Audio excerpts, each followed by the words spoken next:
నమస్తే సార్. నమస్తే. మీ పేరు? రమణారెడ్డి. రైట్. మరికొన్ని రోజుల్లో ఎంపీ ఎలక్షన్స్ రాబోతున్నాయి. గతంలో జరిగినటువంటి అసెంబ్లీ ఎన్నికల్లో తెలంగాణ ప్రజలంతా కూడా కాంగ్రెస్ పార్టీకి పట్టం కట్టున్నారు.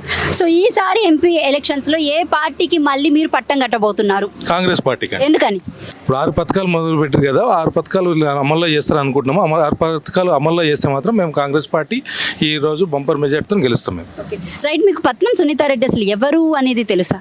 మా గతంలో ఉమ్మడి రంగారెడ్డి జిల్లాలో ఆమె చేసిన సేవలు, మా మల్కాజ్గిరికి ఉమ్మడి రంగారెడ్డి జిల్లా ఆమె చాలా ఫండ్స్ ఇచ్చింది.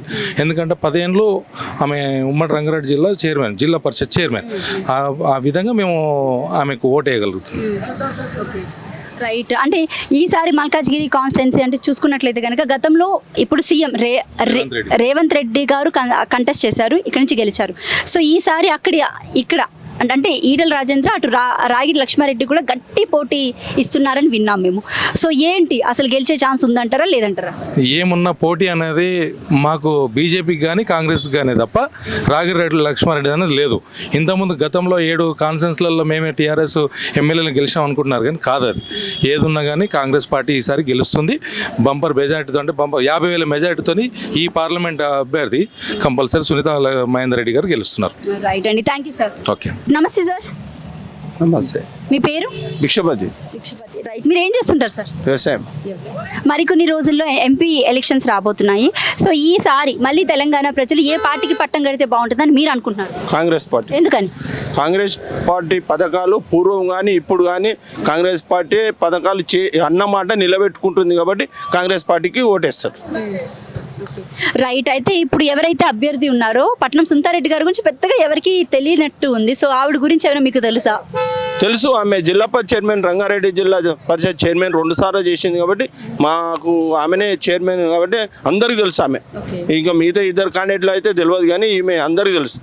సునీత మహేందర్ రెడ్డి అందరికీ తెలుసు. రైట్. మరి జిల్లా పరిషత్గా చేసిందని మీరు చెప్తున్నారు, ఏమైనా మంచి కార్యక్రమాలు చేసినవి ఉన్నాయా? బాగా కార్యక్రమాలు చేసింది మేడం, బాగా డబ్బులు ఇచ్చింది మా కాన్స్టిట్యున్సీ కూడా. అన్ని అభివృద్ధి కార్యక్రమాలలో బాగా పాల్గొన్నది, బాగా డబ్బులు ఇచ్చింది. ఈ సీసీ రోడ్ల విషయానికి వస్తే ఈ డ్రైనేజీలు అవి ఇవి, మరి సీసీ రోడ్లు, కమెటాలు అన్ని బాగా డబ్బులు ఇచ్చింది, బాగా అభివృద్ధి చెంది చేసింది ఆ మేడం. చేసిందా?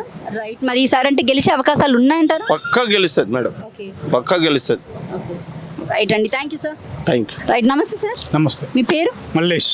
ఏం చేస్తుంటారు? జాబ్ చేస్తుంటా. ఏం జాబ్? ప్రైవేట్ కంపెనీలో జాబ్.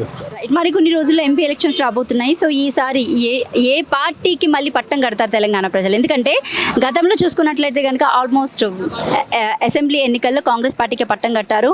అండ్ చాలా వరకు ప్రజల్లో అంటే కొంతమేర వ్యతిరేకత ఉంది అని అంటున్నారు. సో ఏమైనా ఉందా? ఏం వ్యతిరేకత లేదు. కాంగ్రెస్ పార్టీ వాళ్ళు ఇచ్చిన 6 గ్యారెంటీలు 5 గ్యారెంటీలు అమలు చేశారు కాబట్టి ప్రజలు కాంగ్రెస్ వైపే ఉన్నారు, మొగ్గు చూపుతున్నారు. సో ఏంటి పరిస్థితి? అంటే పట్నం సునీతారెడ్డి గురించి మీకు అసలు ఏమైనా తెలుసా? పట్నం సునీతారెడ్డి 2 సార్లుగా ఉమ్మడి రంగారెడ్డి జిల్లా చైర్మన్గా పనిచేశారు. ప్రతి గ్రామంలో ఆమె చేసిన అభివృద్ధి కార్యక్రమాలు ఉన్నాయి.